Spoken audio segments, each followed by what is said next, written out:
الكريم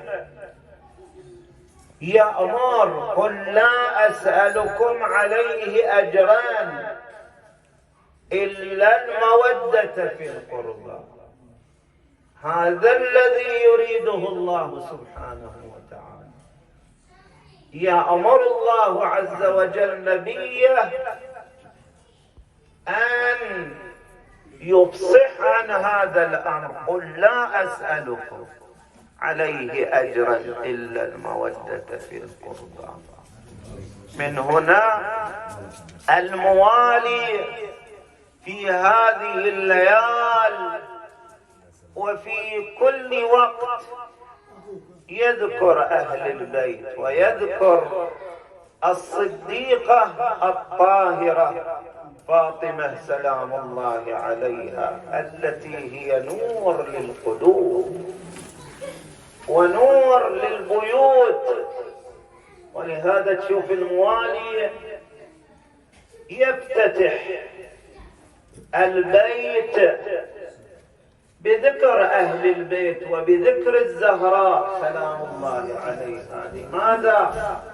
لأن هذه الافتتاحية يكون لها أثر على أهل بيت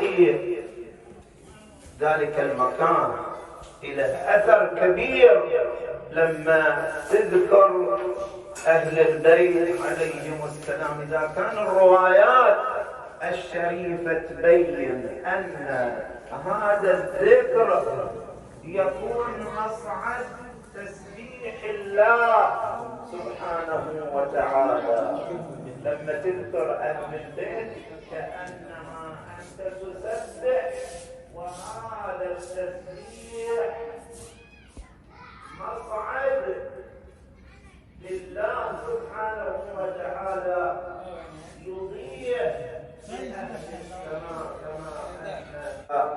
ذكر الله تعالى وذكر أهل البيت صلوات الله وسلامه عليهم أجمعين. نسأل الله سبحانه وتعالى أن يجعل هذه الديار عامرة بذكر محمد وآل محمد، وعامرة بذكر الله عز وجل، وعامرة بأهلها.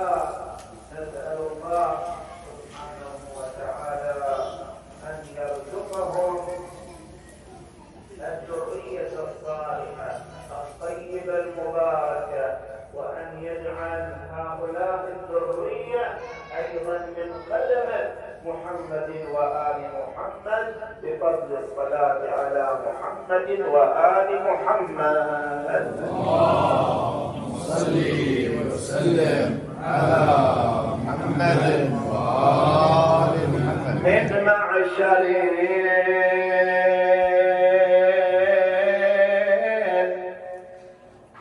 حبهم دين وبغضهم كفر وقربهم منجان ومعتصم إن عد أهل التقى كانوا أئمته، أو قيل من خير أهل الأرض قيل هم. اللهم صل وسلم على محمد وآل محمد. بمولد بنت المصطفى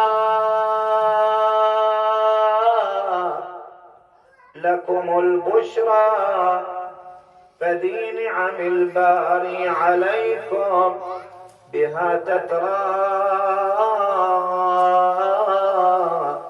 وحق لكم أن تعقدوا مجلس الهنا بذكر أياديها وأفضالها الغراء. اللهم صل وسلم على محمد وآل محمد. وباها فتحت الباب وباها وباللي في السما المعبود باها يا رب اكشف عن الأمة وباها نجي شيعة الزهراء الزكية. اللهم صل وسلم على محمد وآل محمد. وصفها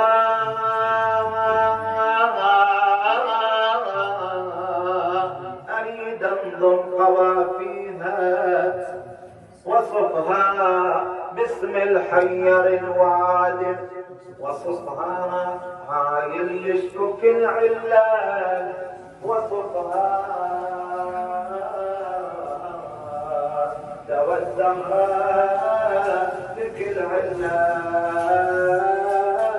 أتيا. صل وسلم على وحالي حكم الحسن سكار وحالي انسعد عمري بمودتها وحالي قلبي اليوم ذكراها وحالي كتبت لها سلاماتها وتحية صلوات.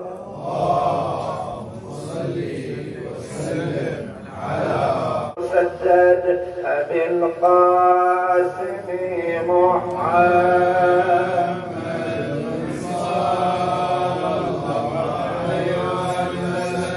اللهم صل على محمد وآل محمد. لما أراد الله تعالى أن يهب الطاهر للطاهر خاتم النبيين أبي القاسم محمد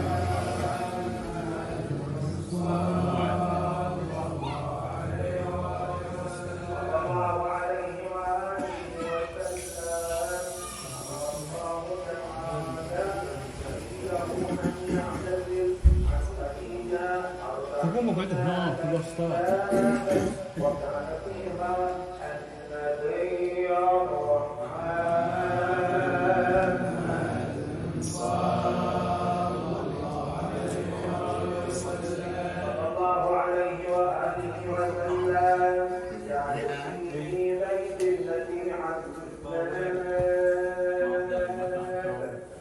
أمي هانئ وكان النبي صلى الله عليه وآله قائم ليلا وصائم نهارا حتى إذا اكتملت المدة 40 ليلة نزلت الملائكة على النبي محمد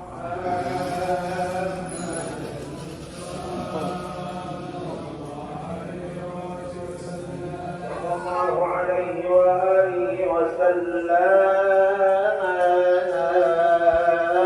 بمائدة من السماء. وهذه المائدة محرمة على سائر المخلوقات سوى النبي محمد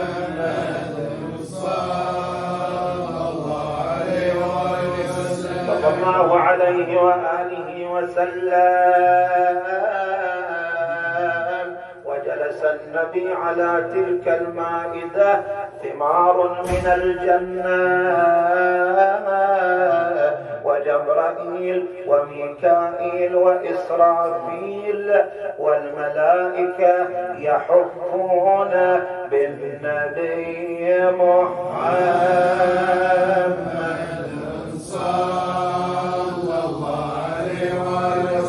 صلى الله عليه وآله وسلم. ومن تلك المائدة حملت السيدة خديجة سلام الله عليها فاطمة الزهراء بنت رسول الله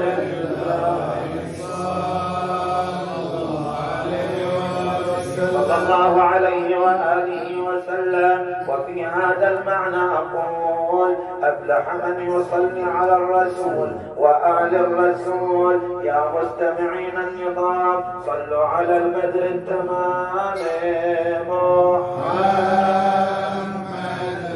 صلى الله عليه وسلم. نسب المسيح بنى لمريم سيرة بقيت على طول المدى.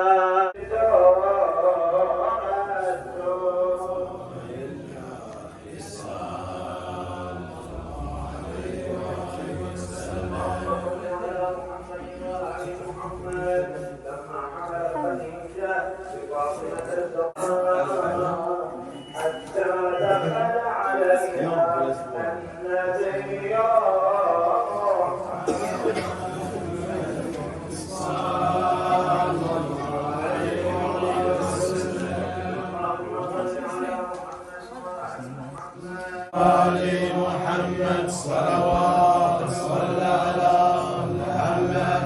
علي بن أبي طالب صلوات ربي عليه وسلم عليه صلوات ربي عليه. شعاك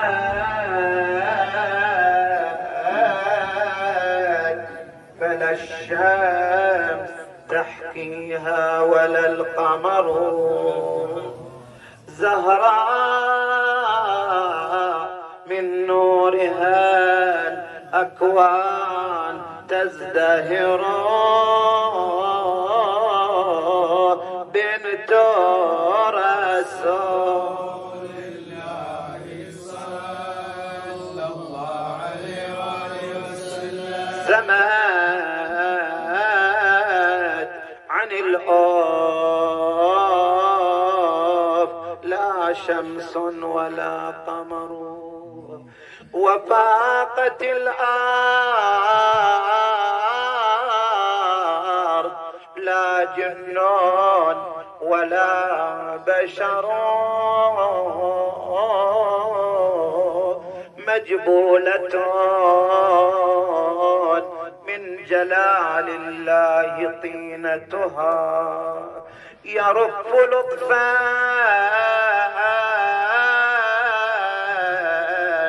عليها الصان والفخر يرف لطفا عليها الصان والخفر حبيبة نبي محمد